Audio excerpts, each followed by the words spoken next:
My name is Danielle Foster, and I have lived in Cleveland, Ohio for all 41 years of my life. People who know me say I have grit running through my veins, and I suppose it makes sense after everything I have survived in this city. I am the type of woman who works hard, takes care of family, and does not ask for much more than basic kindness in return. I live in an old brick house on East 73rd, one street over from the roads where I learned to ride a bike, and for most days my life is steady, familiar, and good. My mother, Evelyn, who turned 70 last month, is everything to me. She moved in close after retirement, and although age took her eyesight away, she never lost her spirit. She loves to take the bus or call the local taxis for her appointments and groceries, even if it makes me worry each time she goes out alone.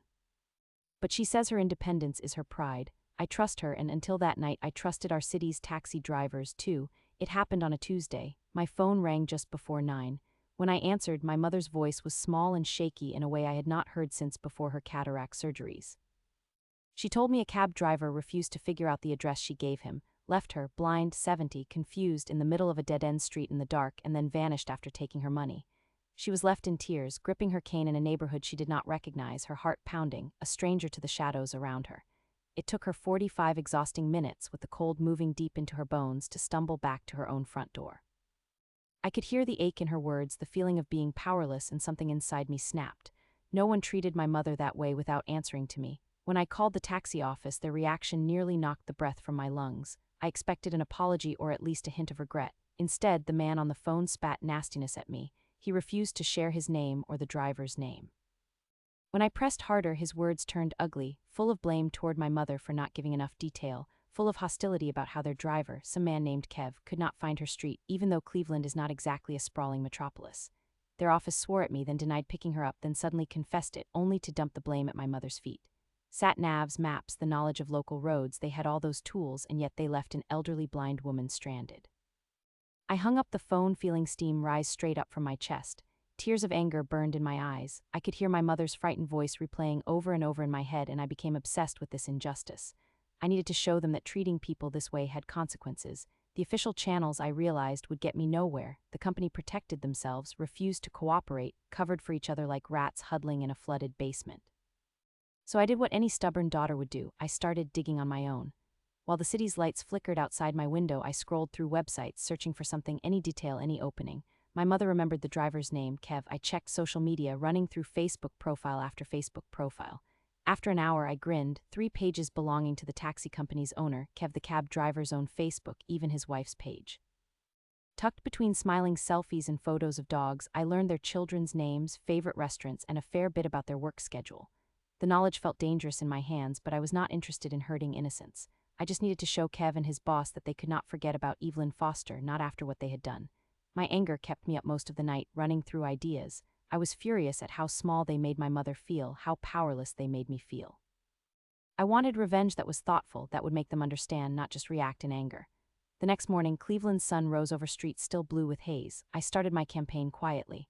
The first thing I did was make a series of very public, very polite Facebook posts on the taxi company's public page, carefully detailing what happened to my mother. I tagged the owner, posted pictures of my mother and me, and described every detail: her blindness, her age, the cold, the darkness. The post caught fire quickly. Friends shared it, angry neighbors commented, and soon strangers chimed in about their bad experiences. As the story spread, local community groups picked it up too, the kind that know how to make noise.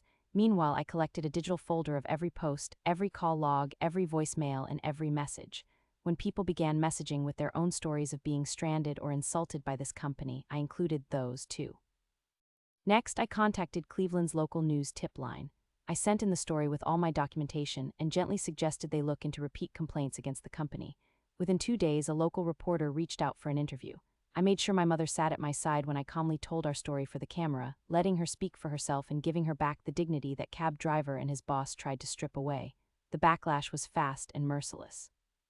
The news story ran that Friday night, and neighbors stopped me in the street to tell me it was about time someone stood up to those cab drivers. People called into the city's licensing office demanding an investigation. Even Kev's own Facebook, once full of jokes and pictures of backyard barbecues, was now filled with sharp questions about what had happened to the elderly lady left alone in the dark. The owner tried to post an apology, but it was too late. The community's anger was turned against him, and passengers began leaving angry reviews about other bad rides too. But I was not finished. For 3 consecutive days, I called the company's dispatcher every hour, calmly requesting service to impossible, non-existent addresses. Each time a cab arrived at some abandoned warehouse or derelict lot, I made sure Kev and the whole company was wasting his time instead of making money. I never raised my voice, never swore, just let them feel the sting of the confusion they inflicted on my mother. By the next week, the owner called me, his voice full of sudden humility. Kev was suspended, the owner offered a formal written apology, and the city's licensing division launched a real investigation into their operation. Still, I did not feel joy until I stopped by my mother's house, handed her the news article, and saw her smile for the first time since that miserable night. My mother is tougher than anyone I know, but even she admitted it felt good to hear so many people standing up for her. The taxi company lost half its drivers and nearly all its customers in just under a month. By the end of the year, they shut down. The last time I checked, Kev took a job delivering pizza in a neighboring county, far from Cleveland's local fairs, and his wife's Facebook now advertised a new business, this time a cleaning service, nothing to do with transport. My mother still lives in her tidy house, still independent, but now I drive her everywhere, and every neighbor on the block looks out for her, wave to her, and make sure she always finds her way home. If you walk down our street at night, you can still see the streetlights burning steady, but I think it is something else that keeps the darkness away these days. I like to think it is a mixture of stubbornness, a daughter's love, and the quiet promise that nobody abandons the people we care about, not in Cleveland, Ohio, and not anywhere else. And every now and then I get a message from someone I do not even know, thanking me for standing up and refusing to stay silent. I tell them the same thing every time. We are all stronger when we look out for one another, and nobody gets away with leaving my mother in the dark.